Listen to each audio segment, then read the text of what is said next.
आइए जानते हैं आज के कुछ प्रमुख अंतर्राष्ट्रीय खबरों को। पहले एक नजर आज की हेडलाइंस पर।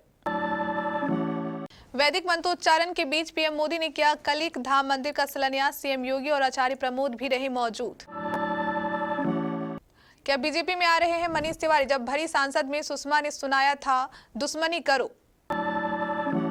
नए मेयर का इस्तीफा, आपके 3 पार्षदों का पाला बदल। सुप्रीम कोर्ट में सुनवाई से पहले चंडीगढ़ मेयर चुनाव का बदल गया नंबर गेम।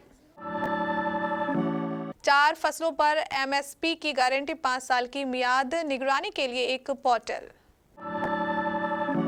दिल्ली में फिर करवट ले रहा मौसम, तेज हवा के साथ आज बारिश का अनुमान। पुतिन को चुकानी होगी कीमत, जल्द आएगा वक्त। रूसी जेल में पति की मौत के बाद पत्नी ने दी चेतावनी। फिलिस्तीनी राष्ट्रपति ने बताया इजराइल गाजा में शांति का फॉर्मूला, नेतन्याहू ने किया इनकार। इस हफ्ते कमाई का मौका, खुलने जा रहे इन 4 कंपनियों के आईपीओ। निवेश से पहले देखें डिटेल्स। सुहानी भटनागर ने कहा दुनिया को अलविदा। इमोशनल हुई मां, बोली हर कोई हमें दंगल करने के पेरेंट्स के नाम से जानते थे। और सरफराज खान ने कैसे एक ही टेस्ट में टीम इंडिया की सबसे बड़ी समस्या का समाधान किया। प्रधानमंत्री नरेंद्र मोदी आज उत्तर प्रदेश के दौरे पर हैं। वह कलिक धाम मंदिर के शिलान्यास कार्यक्रम में शामिल होने सुबह संभल पहुंचे। यहां हेलीपैड पर मुख्यमंत्री योगी आदित्यनाथ ने उनका स्वागत किया। इसके बाद वह सीधे कार्यक्रम स्थल पहुंचे और पूजा में शामिल हुए। वैदिक मंत्रोच्चारण के बाद पीएम मोदी ने कलिक धाम मंदिर का भूमि पूजन किया। पूजा के दौरान पीएम मोदी के एक ओर मुख्यमंत्री योगी आदित्यनाथ और दूसरी ओर आचार्य प्रमोद कृष्णम बैठे। इस मंदिर को श्री कलिक धाम निर्माण ट्रस्ट बनवा रहा है, जिसके अध्यक्ष आचार्य प्रमोद कृष्णम हैं। इस कार्यक्रम में शामिल होने के लिए देश भर से 11,000 से अधिक साधु संत संभल पहुंचे हैं। कई धार्मिक नेता और अन्य गणमान्य व्यक्ति भी मंदिर के शिलान्यास समारोह में उपस्थित हैं। श्री कलिक धाम मंदिर परिसर 5 एकड़ में बनकर तैयार होगा। इसका निर्माण कार्य पूरा होने में 5 साल लगेंगे। इस मंदिर का निर्माण भी बंसी पहाड़पुर के गुलाबी पत्थरों से होगा। कांग्रेस से इन दिनों कुछ भी चीज ठीक नहीं चल रहा है। मध्य प्रदेश के पूर्व सीएम कमलनाथ के भारतीय जनता पार्टी में शामिल होने की चर्चा के बीच कांग्रेस के एक अन्य नेता मनीष तिवारी की भी भगवा दल में शामिल होने की अटकलें हैं। यूपीए सरकार में बीजेपी पर सबसे ज्यादा हमलावर रहने वाले तिवारी अपनी पार्टी से खुश नहीं है। आनंदपुर साहिब से कांग्रेस के सांसद तिवारी और पूर्व विदेश मंत्री सुषमा स्वराज के बीच संसद में बहस का एक वीडियो चर्चा में है। इस वीडियो में सुषमा तिवारी को सुना रही है। चंडीगढ़ मेयर चुनाव में कथित धांधली आरोप लगाकर आम आदमी पार्टी और कांग्रेस ने सुप्रीम कोर्ट रुख किया है। दोनों दलों ने बीजेपी पर धोखाधड़ी कर चुनाव जीतने का आरोप लगाया था। अब इस मामले में सोमवार को फिर से सुनवाई होनी है। सुनवाई से पहले चंडीगढ़ के नवनियुक्त मेयर मनोज सोनकर ने अपने पद से इस्तीफा दे दिया है। साथ ही आपके 3 पार्षदों नेहा मुसावत, गुरचरण काला और पूनम देवी के पाला बदलने से चंडीगढ़ मेयर चुनाव का पूरा नंबर गेम बदल गया है। आम आदमी के तीनों पार्षद रविवार को बीजेपी में शामिल हो गए। भाजपा के राष्ट्रीय महासचिव विनोद तावरे ने पूर्व प्रदेश अध्यक्ष अरुण सूद के साथ उनका पार्टी में स्वागत किया और कहा कि पार्षदों को पूर्ण मान सम्मान मिलेगा, उन्हें महत्वपूर्ण जिम्मेदारी दी जाएगी।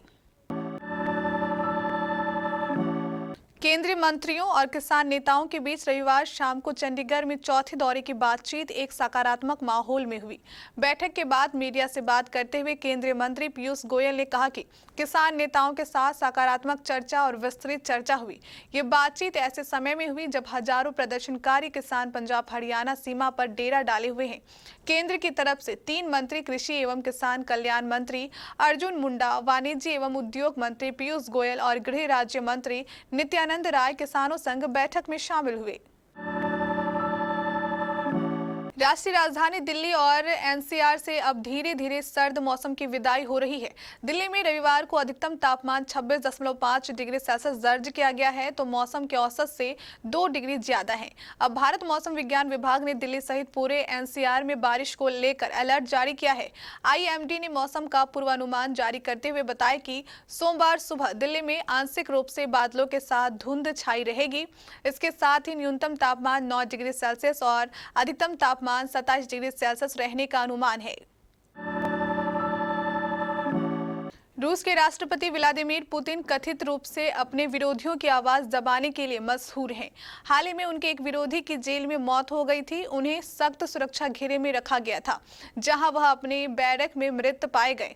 अलेक्सी नवलनी चरमपंथ और धोखाधड़ी के आरोपों में उम्र कैद की सजा काट रहे थे। उनकी मृत्यु के बाद उनकी विधवा पत्नी यूलिया ने अपने पति के साथ इंस्टाग्राम पर एक तस्वीर साझा की और लिखा, पुतिन को खुली चेतावनी दी। अलेक्सी नवलनी की विधवा पत्नी यूलिया नवलनया ने अपने इंस्टा पोस्ट में कहा, मैं पुतिन और उनके सभी कर्मचारियों को यह बताना चाहूंगी कि उन्होंने हमारे देश, मेरे परिवार और मेरे पति के साथ जो किया है उसके लिए उन्हें माफ नहीं किया जाएगा। हमें आज रूस में इस भयावह शासन से लड़ना चाहिए। पिछले वर्षों में हमारे देश में किए गए सभी अत्याचारों के लिए व्लादिमीर पुतिन को व्यक्तिगत रूप से दोषी ठहराया जाना चाहिए। इजराइल और गाजा के दरमियान संघर्ष जारी है। ऐसे में फिलिस्तीनी राष्ट्रपति ने कहा है कि संघर्ष को सुलझाने और इलाके में स्थिरता सुनिश्चित करने के लिए पूर्वी यरूशलेम को अपनी राजधानी बनाकर एक फिलिस्तीनी राष्ट्र आवश्यक है। एक मीडिया रिपोर्ट के मुताबिक राष्ट्रपति के प्रवक्ता नबील अबू रेडी ने का बयान रविवार को तब आया जब इजरायली सरकार ने अन्य देशों की तरफ से फिलिस्तीनी राष्ट्र के किसी भी एक तरफा मान्यता को सर्वसम्मति से खारिज कर दिया गया। अगर आप आईपीओ में निवेश करना पसंद करते हैं तो इस सप्ताह आपके लिए शानदार मौका है। इस सप्ताह 4 कंपनियों के आईपीओ खुलने जा रहे हैं। इनमें निवेश करके आप बम्पर कमाई कर सकते हैं। बीते दिनों कई कंपनियों के आईपीओ बाजार में लॉन्च हुए हैं। इनमें से कुछ में निवेशकों को लिस्टिंग के दिन ही बम्पर मुनाफा हुआ है। हालांकि कुछ आईपीओ में नुकसान भी उठाना पड़ रहा है। इस सप्ताह Juniper hotels, GPT health care, Janet drugs और ड्रीम रोल टेक का आईपीओ खुलने जा रहा है। यहाँ हम आपको इन आईपीओ की पूरी जानकारी देने जा रहे हैं, जिससे आपको किसी तरह की समस्या का सामना ना करना पड़े। अगर आप इन आईपीओ में निवेश करने की सोच रहे हैं तो एक बार अपने वित्तीय सलाहकार से बात जरूर कर लें। ऐसा नहीं करने पर आपको आर्थिक रूप से नुकसान उठाना पड़ सकता है।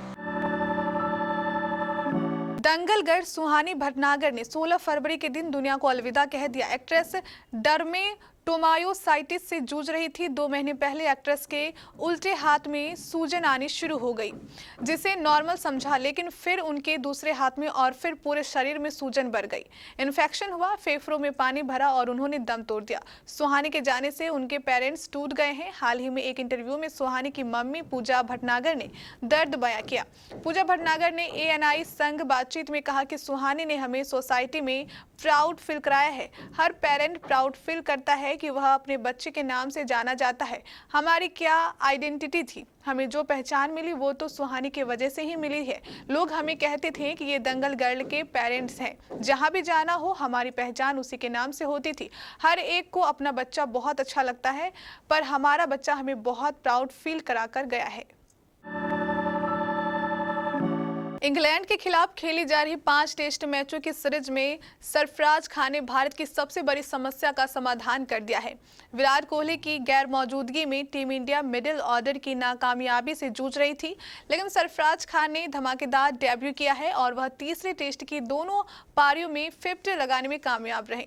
सरफराज की वजह से टीम इंडिया का मिडिल ऑर्डर बेहद मजबूत नजर आ रहा है।